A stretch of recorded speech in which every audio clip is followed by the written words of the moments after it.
L'assassinat du prêtre catholique Vincent Machozi ne restera pas impuni. Plutôt, c'est une déclaration du gouverneur de la province du Nord Kivu, Julien Paluku, qui séjourne à Rutshuru. Sachez que c'est depuis la nuit de lundi que le prélat catholique a trouvé la mort par balle.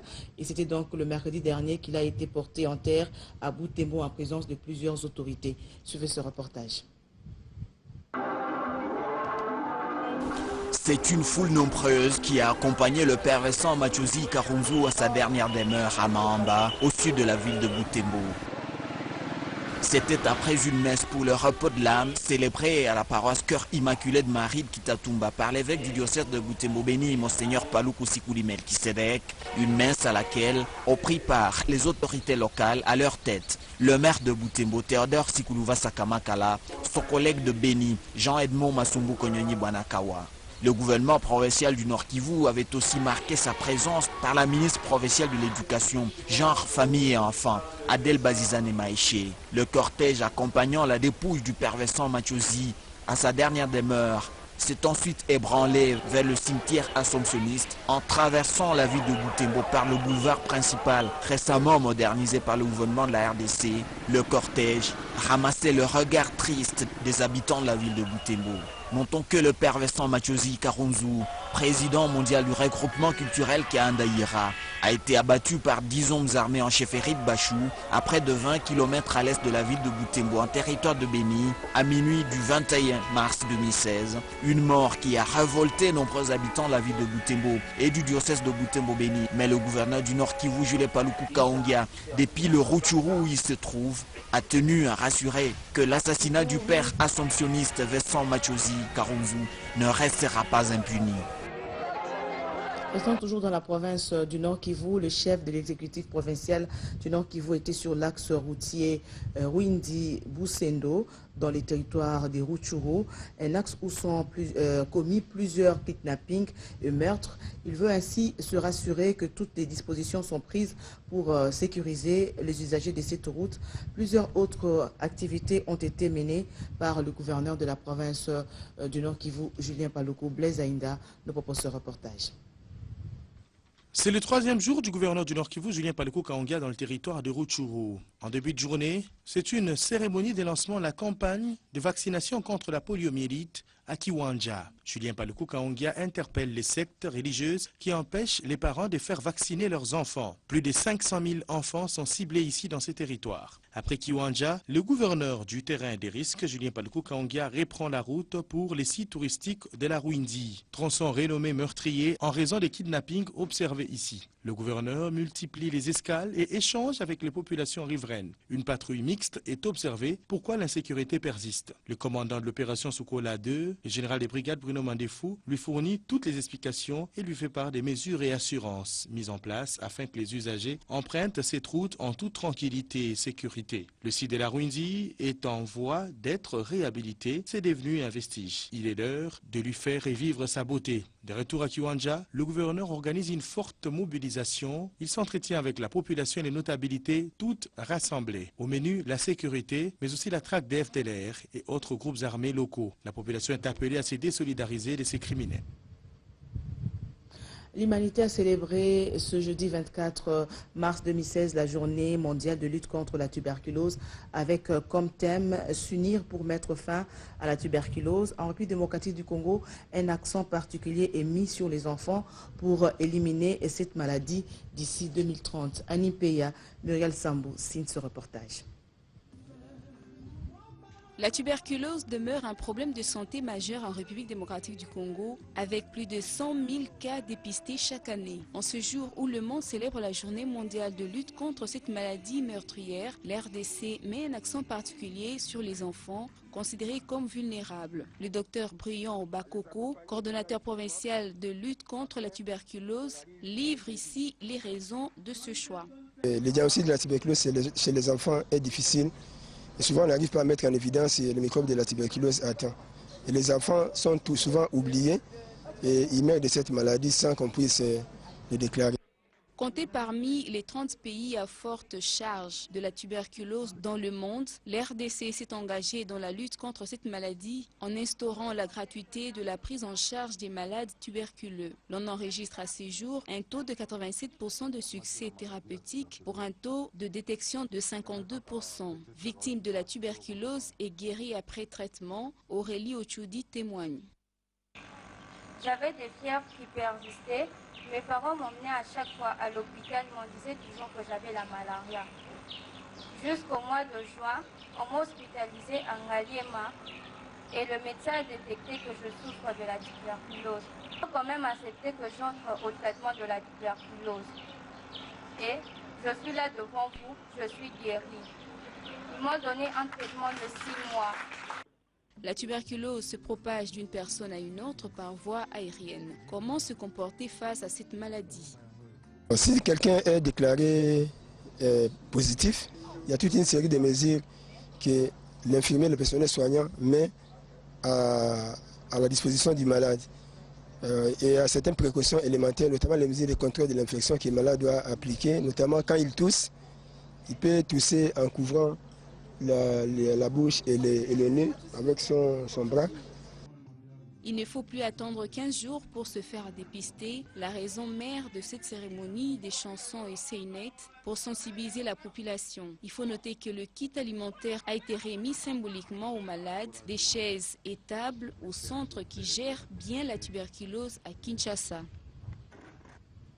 En séjour dans la province du Haut-Katanga, le ministre de la Santé, Dr Félix Kabange Numbi, a lancé les journées nationales des vaccinations contre la poliomyélite, une campagne qui cible les enfants des 0 à 59 mois sur l'ensemble du territoire national. Le ministre de la Santé s'est également entretenu avec le commissaire spécial du Haut-Katanga sur la situation sécuritaire, sanitaire et politique de l'heure. Suivez ce reportage de José Kalumba et Muriel Samb. C'est devant plusieurs personnalités, autorités locales du Haut-Katanga, le représentant de l'OMS et partenaires techniques, que le ministre de la Santé, Félix Kabange Numbi, a lancé les journées nationales de vaccination. Cérémonie marquée par la présentation d'un sketch pour démontrer l'importance de la vaccination. Mais au-delà, il faut rester vigilant et continuer avec la vaccination de routine, a expliqué le ministre. Pour lui, le risque de persistance ou de résurgence de la polio sauvage est toujours présent. Pour renforcer les capacités en couverture vaccinale, un lot de 34 motos, 355 réfrigérateurs solaires et 8 véhicules ont été remis par le ministre Kabange Numbi à l'antenne provinciale du PEV au Katanga. Le ministre a par la suite vacciné quelques enfants.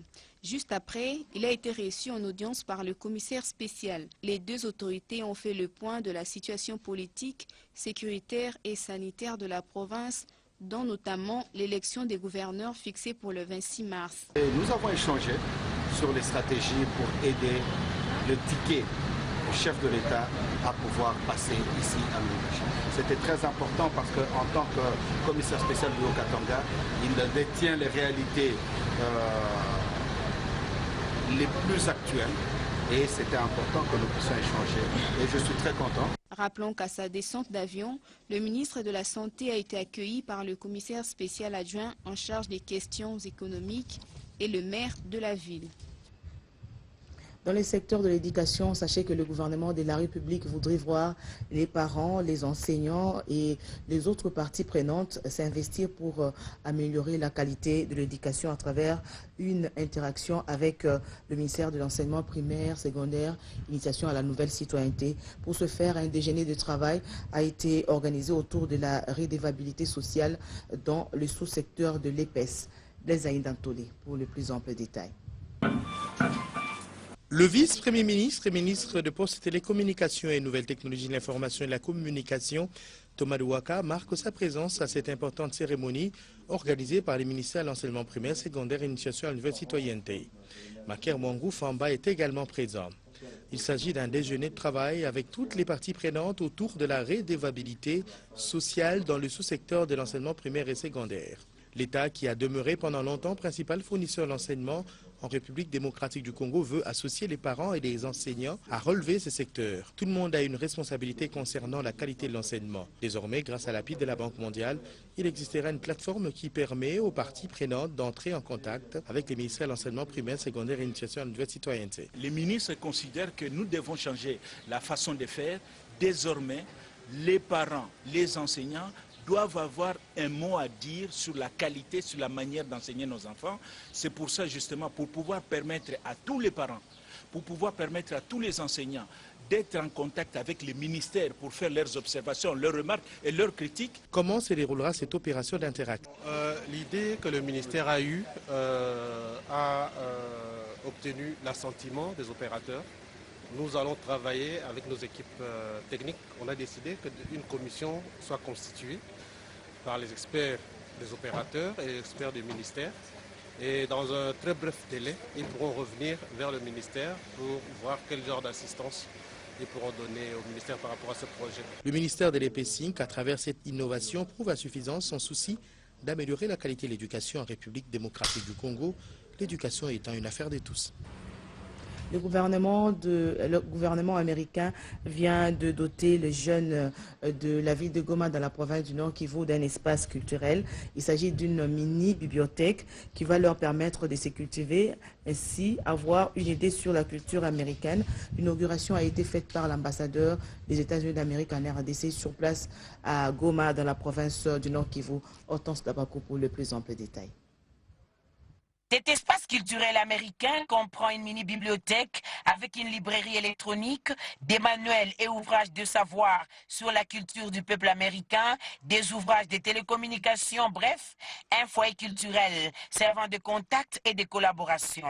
L'ambassadeur des États-Unis en RDC, qui a inauguré ce foyer culturel, a indiqué que ce projet est un partenariat entre le gouvernement des États-Unis et celui de la RDC. James Swan estime que c'est un bon accompagnement pour les jeunes. L'espace constitue des ressources supplémentaires utiles pour s'informer sur les États-Unis et le monde. Mais cet espace constitue aussi le symbole visible du partenariat solide entre l'ambassade des États-Unis et la République démocratique du Congo et son peuple. Les programmes qui seront organisés ici à l'avenir, comme ceux de nos autres espaces américains, sont la démonstration puissante de ce partenariat. L'aumônier des jeunes qui a réceptionné cet ouvrage invite les jeunes de Goma et des environs à venir consulter la science. Le père Alberto Rodriguez. Il n'y a pas de conditions pour venir ici, il faut faire ceci. Justement, nous voulons que tous les jeunes de toutes les couches, de toutes les classes puissent avoir accès à la bibliothèque et qu'ils puissent s'informer pour préserver le niveau moral et intellectuel de toute cette jeunesse de Goma. L'ambassadeur des États-Unis en RDC, qui poursuit son séjour à Goma, a déclaré que pour promouvoir les visions des jeunes, des projets similaires sont prévus pour des endroits reculés de la ville.